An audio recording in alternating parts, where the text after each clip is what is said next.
Assalamualaikum warahmatullahi wabarakatuh. Bismillah, alhamdulillah, wassalatu wassalamu ala rasulillah, la hawla wa la quwata illa billah, amma bad. Puji syukur kehadirat Allah subhanahu wa ta'ala atas semua limpahan karunia nikmatnya. Salawat serta salam mari kita selalu aturkan kepada Nabi kita Muhammad sallallahu alaihi wasallam. Para jamaah sekalian, pada pertemuan yang lalu kita telah membahas ada seorang yang bernama Abdullah bin Sa'ad bin Abi Sarah, yang dia ini sebenarnya termasuk dalam daftar orang yang harus dibunuh. Tetapi kemudian dia menemui Sayyidina Utsman, yang Sayyidina Utsman ini adalah saudara sepersusuan, sekaligus teman baik mulai sejak kecil. Sehingga kemudian dua orang ini menghadap Nabi dan diterima keislamannya. Tetapi setelah mereka berdua kemudian pergi dari hadapan Nabi, kemudian Nabi mengatakan, "Wahai sekalian sahabatku, tahukah kalian kenapa tadi saya mengakhirkan untuk menerima Islamnya Abdullah bin Sa'ad bin Abi Sarah?" "Tidak ya Rasulullah," jawaban mereka. "Sebab aku menunggu atau sebab aku menghargai orang yang pernah berjanji untuk membunuh Abdullah bin Sa'ad bin Abi Sarah." Sinten Pak yang pernah berjanji? Ya, Sayyidina Umar. Maka kemudian Sayyidina Umar mengatakan, "Ya Rasulullah, lau asarta bi'ainaik." Wahai Rasulullah, andaikan engkau memberi isyarat dengan isyarat mata, maka aku akan bergerak. Kemudian dijawab oleh Nabi, "Wahai Umar, bahwa seorang Nabi itu tidak boleh berkhianat walaupun hanya dengan kedipan mata. Seorang Nabi kalau memerintah harus jelas, boleh atau tidak boleh. Dan seorang Nabi tidak boleh memerintahkan dengan isyarat." Itulah jawaban Nabi. Nah, para jamaah sekalian, saya ambil satu contoh lagi, kenapa ada orang yang masuk dalam daftar orang yang wajib dibunuh. Padahal Nabi itu adalah orang yang paling pengasih dan paling penyayang. Kita lihat apa alasannya. Ada seseorang yang bernama Muqis ibnu Sobabah. Dia ini mempunyai adik, yang adiknya sudah masuk Islam. Nah, di saat perang Uhud ini kaum muslimin menang apa kalah, Pak? Kalah. Di perang Uhud kaum muslimin kalah. Bersebab pasukan panah yang dipeseni Nabi jangan sampai meninggalkan tempat walaupun apapun yang terjadi. Tetapi kemudian mereka meninggalkan tempat. Akhirnya kaum muslimin diserang dari depan dan dari belakang. Nah, di saat suasana yang kacau balau itulah, kemudian kaum muslimin sudah tidak fokus, sabetan pedangnya ini sudah ngelantur, sudah gelambiar, sehingga di antara sabetan pedang itu mengenai temannya sendiri. Nah, salah satu di antara orang yang terkena sabetan pedang hingga wafat, hingga tewas, adalah adik daripada Muqis ibnu Sobabah. Dia gugur karena terkena sabetan pedangnya teman sendiri. Maka orang yang membunuh walaupun tidak sengaja ini harus membayar diat. Sementara adiknya Muqis ini tidak mempunyai wali yang sudah masuk Islam, sehingga diat ini kemudian ditahan, tidak dibayarkan. Nah, setelah situasi sudah reda, Muqis ibnu Sobabah ini kemudian pergi ke Madinah untuk menyatakan keislamannya. Nah, setelah masuk Islam, kemudian dia sudah akrab dengan para sahabat, dan dia bertanya kepada para sahabat, siapa yang telah membunuh adiknya. Maka Muqis ini setelah tahu siapa yang membunuh adiknya, kemudian dia menuntut diat atau pembayaran denda.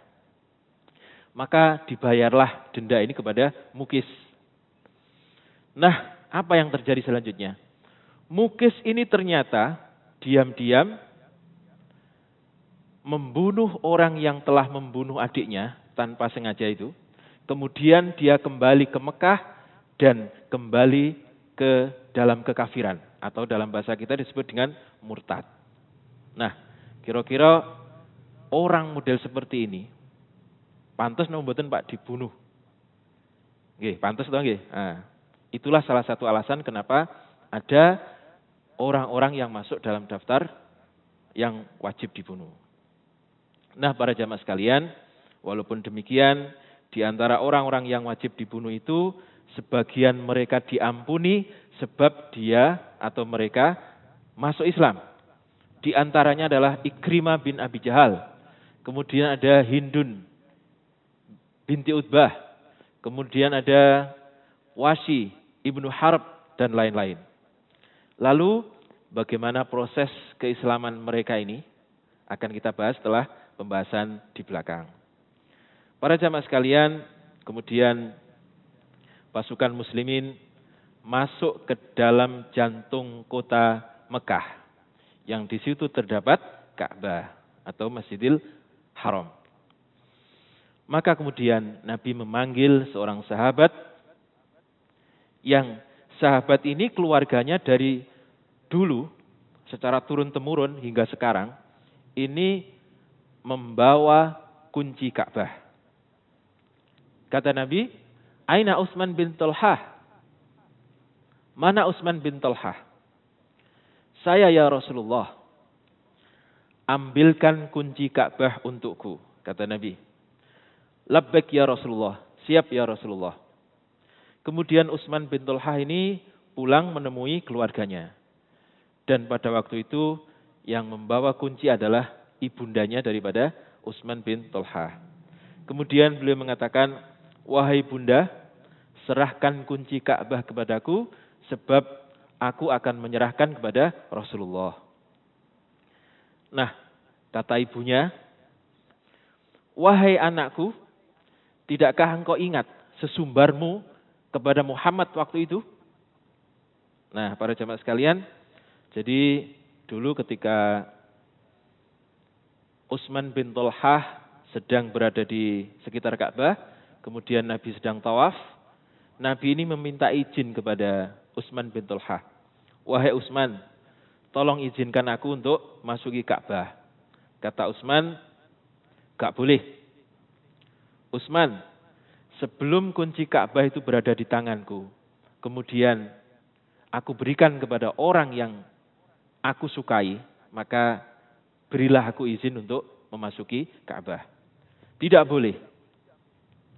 Saya lebih baik terkubur dengan tanah daripada harus memberikan kunci Ka'bah ini kepada kamu, wahai Muhammad." Itulah yang pernah dikatakan oleh Utsman bin Talhah ketika masih kafir. Lalu apa jawab Utsman bin Talhah? "Wahai bunda, itu dulu. Sekarang saya sudah beriman kepada Allah dan Rasul-Nya. Dan saya tahu Allah dan Rasul-Nya itu menyayangi kita semuanya. Berikan kunci itu kepadaku, wahai bunda." "Tidak." Nah, karena perdebatan panjang ini, sementara Nabi sudah lama menunggu, akhirnya Nabi menyuruh Sayyidina Umar. "Wahai Umar, bantu Utsman bin Talhah." Maka kemudian Sayyidina Umar menyusul Utsman karena lama sekali dan mengatakan, maka kemudian Sayyidina Umar ini menyusul Utsman bin Talhah, dan ketika sampai di rumahnya, Sayyidina Umar mengatakan, "Utsman, kenapa lama sekali?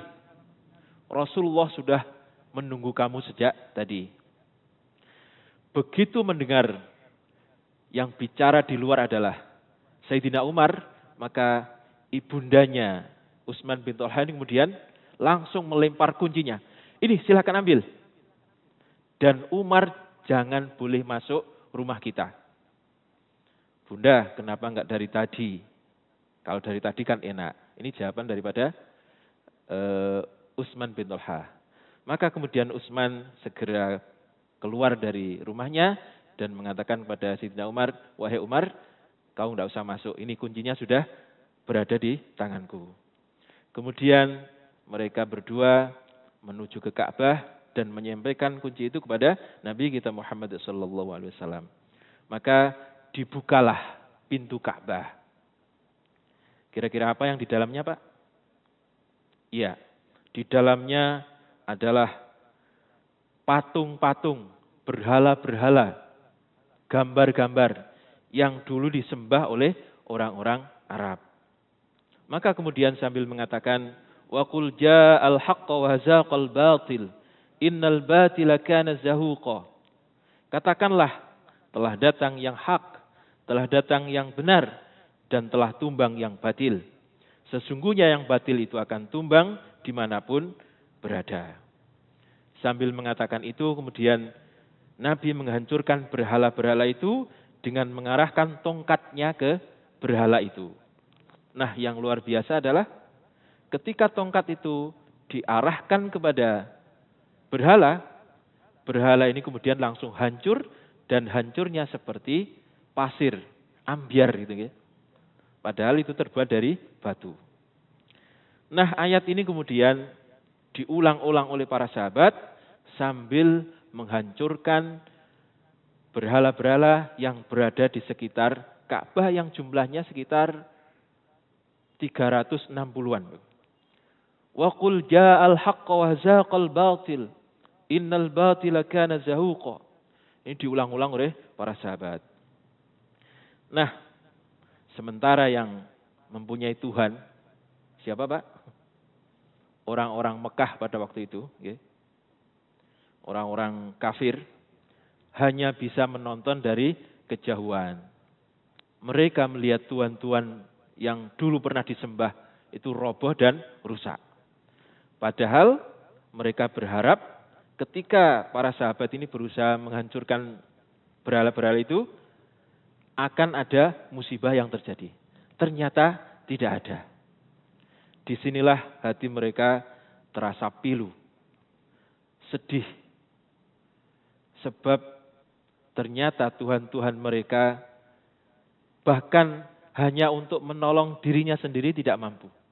Apalagi menolong mereka. Inilah yang terjadi di saat penghancuran berhala-berhala yang berada di samping Ka'bah. Nah, setelah Ka'bah dan sekitarnya bersih dari berhala, kemudian Nabi ditemani oleh Sayyidina Bilal bin Rabah, kemudian melakukan sholat. Sholat futuhat atau sholat pembukaan, sholat penaklukan, atau bisalah disebut dengan sholat syukur. Nah, setelah sholat itulah kemudian Nabi keluar dari Ka'bah, dan para sahabat sudah menunggu Nabi. Kemudian beliau memerintahkan untuk mengumpulkan seluruh penduduk Mekah di sekitar Ka'bah. Maka semua penduduk Mekah yang laki-laki kemudian kumpul di sekitaran Ka'bah. Yang sudah beriman termasuk para sahabat ini berada di sekitar Nabi. Sementara yang mereka masih dalam kondisi kafir, mereka berada di agak jauh dengan para sahabat. Kemudian Nabi menyampaikan khutbah yang pertama di penaklukan kota Mekah itu. La ilaha illallah wahdahu la syarikalah, sadaqa wa'dah, wa nasara abdah, wa azza zundah, wa zamal ahzaba wahdah. Memuji kebesaran Allah. Kemudian beliau melanjutkan, ayuhan nas, inna amrul jahiliyati tahta qadamayya mautu. Wahai sekalian manusia, segala sesuatu yang berkaitan dengan jahiliyah, aku simpan di bawah kakiku, dan aku hapus dengan kakiku, kecuali dua hal. Sidanatul bait wa siqayatul haj. Apa dua hal itu? Yang pertama adalah sidanatul bait, yaitu menjaga rumah Allah, dan yang kedua adalah wasiqayatul haj, dan menghormati para jamaah haji.